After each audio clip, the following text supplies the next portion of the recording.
Welcome back आंनि YouTube channel निजुस Kasari चेनेलाव बेयो आंनि लोगोनि गय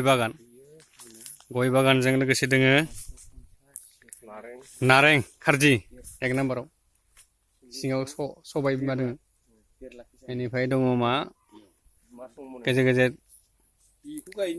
माबा दंफां दोङो मा होनो बेखौ केरेला गायदों सबाय गायदों मुदुफुल बिफां गायदों थासुमलिबो गायनो हायो गायदोंबो ओमफ्राय लकेल तुला गारजि बिदि आरो बिदि बिथांनि टटेल 10 बिघा हायाव बिथाङा 2000 गय गायदों आरो बेखौ नायोब्ला बिथांनि हिसाबावथ' बहुत जायो आंनि हिसाबाव जायो हिसाबै हा जुदि दोङोब्ला बिदि गायनानै इक'नमिकेल आर्निं खालामनो हायो होननानै हमनो हायो आरो खिन्थु हाया थासारि माइनिख्रुइ बहुत मोजां जायो आरो बेयो हमना ला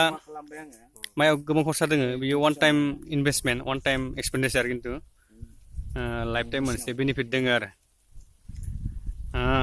दानि बेसेबां होनदोंमोनलायो बेसेबां गायदोंमोन होनदोंमोनलाय गयखौ 2000 जोङो मिनिमाम फांसेयाव 1000 टाका हमबाय आं होनबालाय इयो 2000 बेसेबां जागोन 2000 20 लाख माने दाथ' 4 बोसोर रानिं ओमफ्राय थायनाया 3 बोसोरनि उनाव थायगोन कमप्लिट जाजोबाबाबो थारमाने 3-4 बोसोरनि उनाव मथथे 20 लाख मोननायनि मोनसे माबा दोङो आरो प्लान दोङो जाखागोनखा जितु मेगनाव नुखाबाय नालाय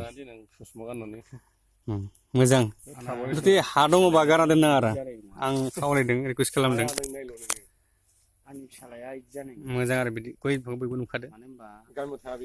अननानै रायजोफ्रा लाइक खालाम साबसक्राइब खालाम बयबो हाखौ ओरै दोननाङा सोन दोननाङा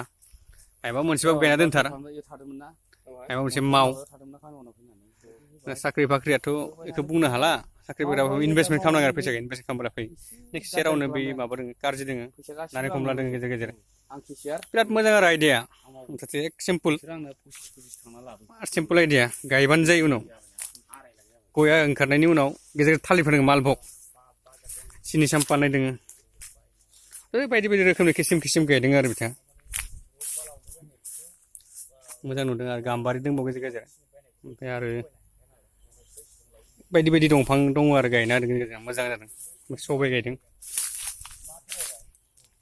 मथथे एकदम मोजां मोनदों आरो बागानखौ नायनानै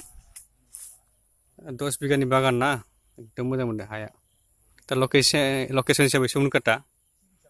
जों नायनो फैदों फ्रम बोरिमाखानिफ्राय खोब मोजां आरो फैनायनि ओंथियानो जाबाय जोंबो एसे टिप्स लानो हायो नामा बेनिफ्राय एसे गुबुननो फोरमायनो हायो नामा होनना साननानै इउटुब चेनेल होनाय जादों